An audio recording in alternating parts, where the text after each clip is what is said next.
Olá, seja muito bem-vindo para o nosso 33º dia de leitura da Bíblia e do Catecismo.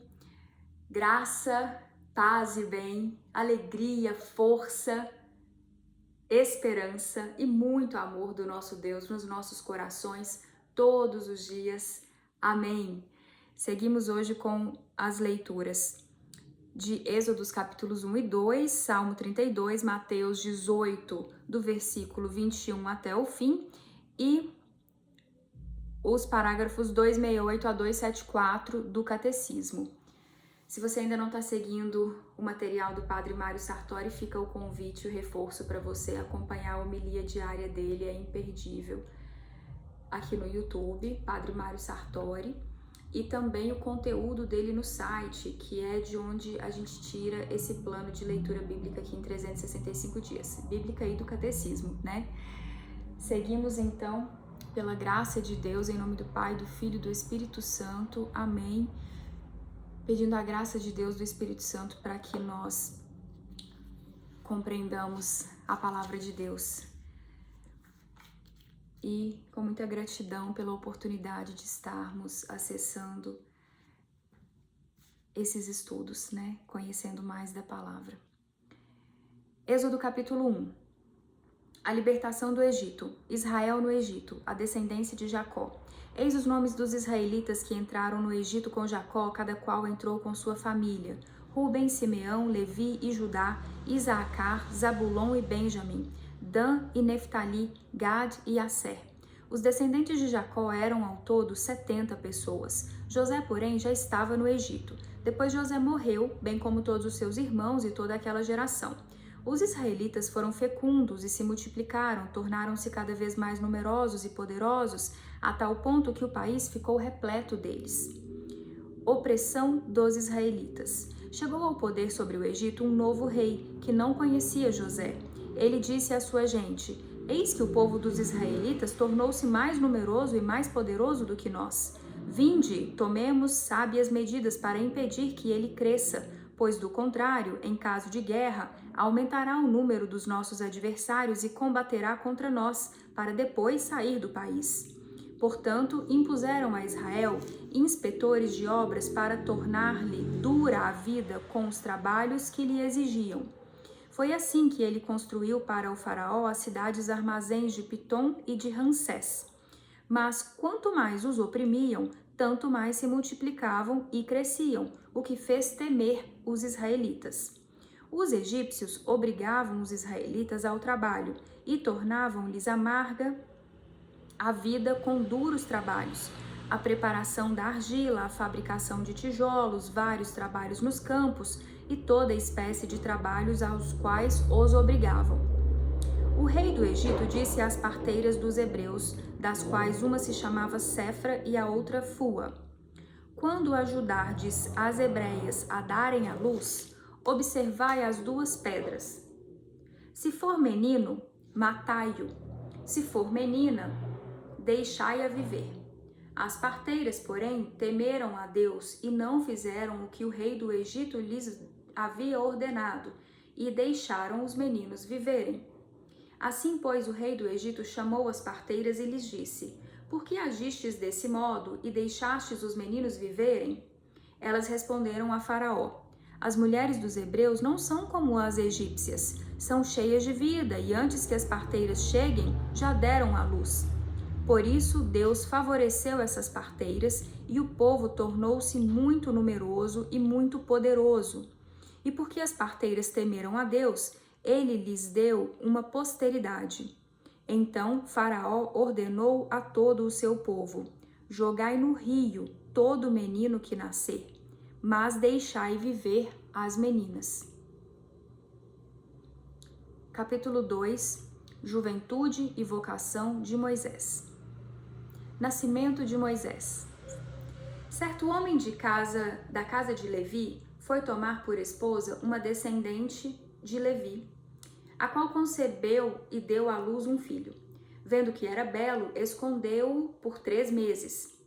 E como não pudesse mais escondê-lo, tomou um cesto de papiro, calafetou-o com betume e pés, colocou-o dentro Colocou dentro a criança e a depôs nos juncos, à beira do rio.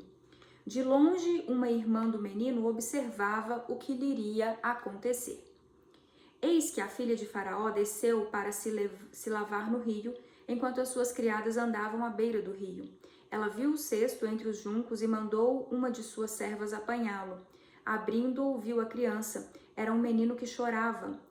Compadecida, disse: é uma criança dos hebreus. Então a sua irmã disse à filha de Faraó: queres que eu vá e te chame uma mulher dos hebreus que possa criar esta criança? A filha de Faraó respondeu: vai. Partiu, pois, a moça e chamou a mãe da criança. A filha de Faraó lhe disse: leva esta criança e cria-a, e eu te darei a tua paga. A mulher recebeu a criança e a criou. Quando o menino cresceu, ela o entregou à filha de Faraó, a qual o adotou e lhe pôs o nome de Moisés, dizendo: eu o tirei das águas. Fuga de Moisés para Madiã. Naqueles dias, Moisés, já crescido, saiu para ver os seus irmãos e viu as tarefas que pesavam sobre eles. Viu também um egípcio que feria um dos seus irmãos hebreus. E como olhasse para uma e outra parte e visse que ninguém estava ali, matou o egípcio e o escondeu na areia. No dia seguinte, voltou no momento em que 2 hebreus estavam brigando e disse ao agressor: por que feres o teu próximo? E ele respondeu: quem te constituiu nosso chefe e nosso juiz? Acaso queres matar-nos como mataste ontem o egípcio? Moisés teve medo e disse: o fato já é conhecido. Faraó, tendo notícia do caso, procurava matar Moisés. Mas este, fugindo da sua vista, retirou-se para a terra de Madiã e assentou-se junto a um poço. Ora, um sacerdote de Madiã tinha 7 filhas. Elas, tendo vindo tirar água, depois de terem enchido os bebedouros, queriam dar de beber ao rebanho de seu pai. Sobrevieram os pastores e as expulsaram dali. Então Moisés se levantou e, defendendo as moças, deu de beber ao rebanho.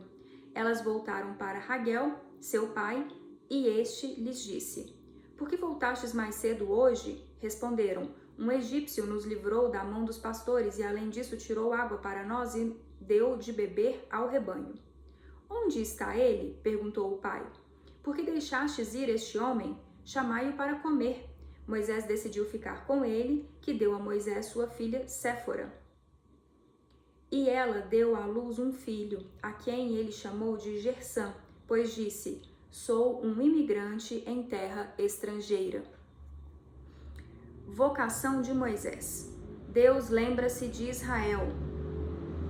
Muito tempo depois morreu o rei do Egito, e os israelitas, gemendo sob o peso da servidão, gritaram. E do fundo da servidão o seu clamor subiu até Deus. E Deus ouviu os seus gemidos. Deus lembrou-se da sua aliança com Abraão, Isaque e Jacó. Deus viu os israelitas e Deus se fez conhecer. Esses foram capítulos 1 e 2 de Êxodos. Passamos agora para a leitura de Salmo 32. A confissão liberta do pecado. De Davi, poema. Feliz aquele cuja ofensa é absolvida, cujo pecado é coberto. Feliz o homem a quem Yahvé não atribui seu erro e em cujo espírito não há fraude. Enquanto calei, meus ossos se consumiam, o dia todo rugindo, porque dia e noite a tua mão pesava sobre mim. Meu coração tornou-se um feixe de palha, em pleno calor de verão. Confessei a ti o meu pecado e meu erro não te encobri. Eu disse: vou a Yahvé confessar o meu pecado. E tu absolveste o meu erro, perdoaste o meu pecado. Assim todos os fiéis suplicarão a ti no tempo da angústia. Mesmo que as águas torrenciais transbordem, jamais o atingirão. Tu és um refúgio para mim. Tu me preservas da angústia e me absolves com cantos de libertação. Vou instruir-te, indicando o caminho a seguir. Com os olhos sobre ti, eu serei teu conselho. Não sejas como o cavalo ou o jumento que não compreende nem rédea nem freio. Deve-se avançar para domá-lo, sem que ele se aproxime de ti. São muitos os tormentos do ímpio, mas o amor envolve quem confia em Yahvé. Alegrai-vos em Yahvé, ó justos, e exultai, dai gritos de alegria, todos os de coração reto. Amém. Agora, Mateus, continuação do capítulo 18, dentro do discurso eclesiástico, a partir do versículo 21. Perdão das ofensas. Então Pedro, chegando-se a ele, perguntou-lhe: Senhor, quantas vezes devo perdoar ao irmão que pecar contra mim? Até 7 vezes? Jesus respondeu-lhe: Não te digo até 7, mas até 77 vezes. Parábola do devedor implacável. Eis porque o reino dos céus é semelhante a um rei que resolveu acertar contas com seus servos. Ao começar o acerto, trouxeram-lhe um que devia 10.000 talentos. Não tendo este com que pagar, o Senhor ordenou que o vendessem, juntamente com a mulher e com os filhos e todos os seus bens, para o pagamento da dívida. O servo, porém, caiu aos seus pés e, prostrado, suplicava-lhe: Dá-me um prazo e eu te pagarei tudo. Diante disso, o Senhor, compadecendo-se do servo, soltou-o e perdoou-lhe a dívida. Mas, quando saiu dali, esse servo encontrou um dos seus companheiros de servidão, que lhe devia 100 denários, e, agarrando-o pelo pescoço, pôs-se a sufocá-lo e a insistir: Paga-me o que me deves. O companheiro, caindo a seus pés, rogava-lhe: Dá-me um prazo e eu te pagarei. Mas ele não quis ouvi-lo. Antes, retirou-se e mandou lançá-lo na prisão, até que pagasse o que devia. Vendo os companheiros de serviço o que acontecera, ficaram muito penalizados e, procurando o Senhor, contaram-lhe todo o acontecido. Então o Senhor mandou chamar aquele servo e lhe disse: Servo mau, eu te perdoei toda a tua dívida, porque me rogaste. Não devias também tu ter compaixão do teu companheiro, como eu tive compaixão de ti? Assim, encolerizado, o seu senhor o entregou aos verdugos, até que pagasse toda a sua dívida. Eis como meu Pai Celeste agirá convosco, se cada um de vós não perdoar de coração ao seu irmão. Esse foi Mateus, capítulo 18, finalização, né? E agora faremos o louvor, Salmo 117, convite ao louvor. Aleluia! Louvai Yahvé, nações todas, glorificai-o, todos os povos, porque seu amor é forte e sua verdade é para sempre. Amém. O catecismo.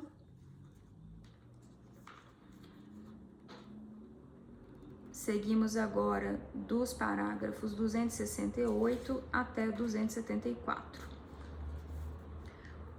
Parágrafo 3, 268.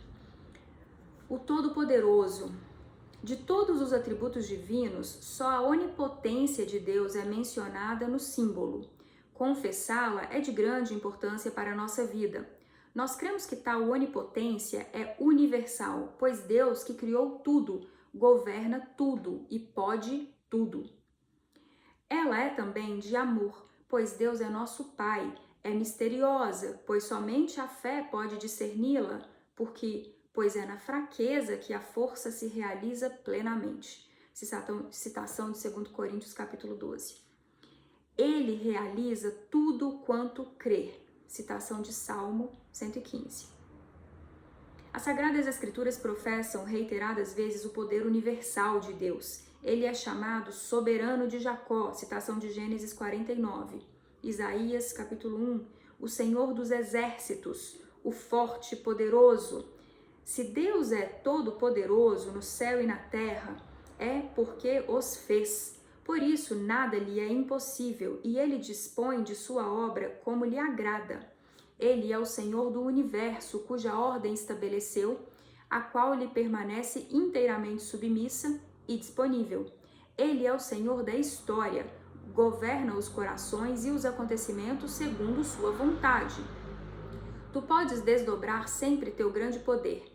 Quem poderia resistir à força do teu braço?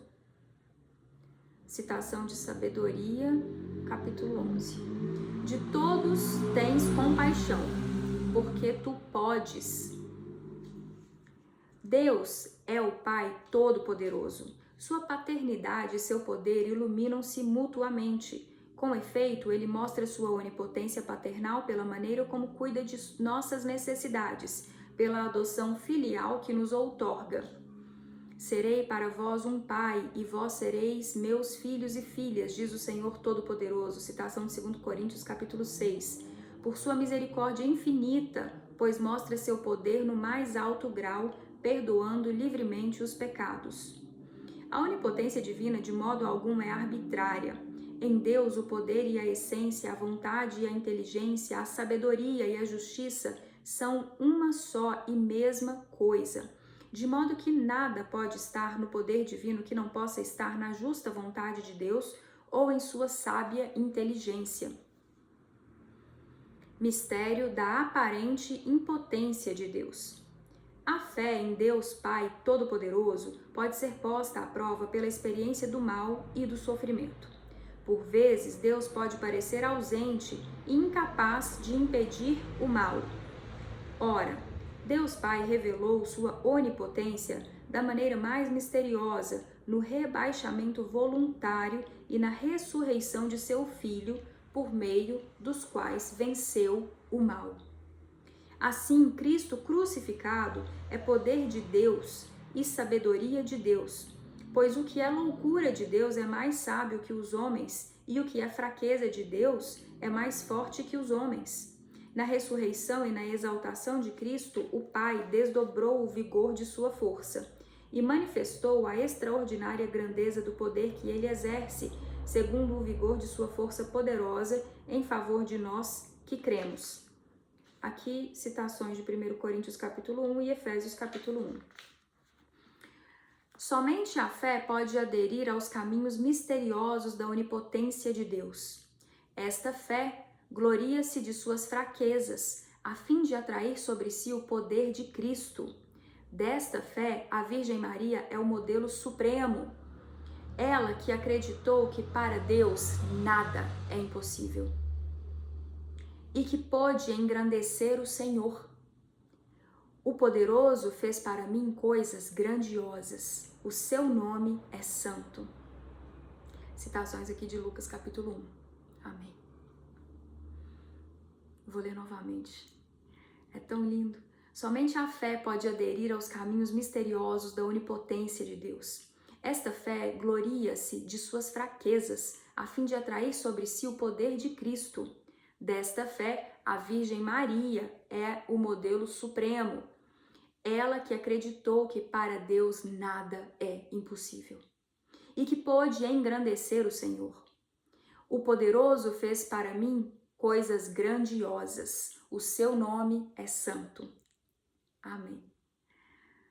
Nada é mais adequado para consolidar nossa fé e nossa esperança do que a convicção profundamente gravada em nossas almas de que nada é impossível a Deus, pois tudo o que o credo a seguir nos proporá a crer, as maiores coisas, as mais incompreensíveis, bem como as que mais ultrapassam as leis ordinárias da natureza, nossa razão o admitirá facilmente e sem hesitação, desde que tenha pelo menos ideia da onipotência divina. Amém.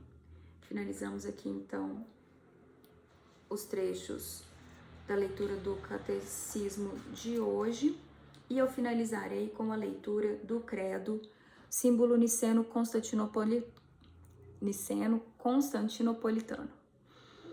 Creio em um só Deus, Pai Todo-Poderoso, Criador do céu e da terra, de todas as coisas visíveis e invisíveis, Creio em um só Senhor, Jesus Cristo, Filho unigênito de Deus, nascido do Pai antes de todos os séculos.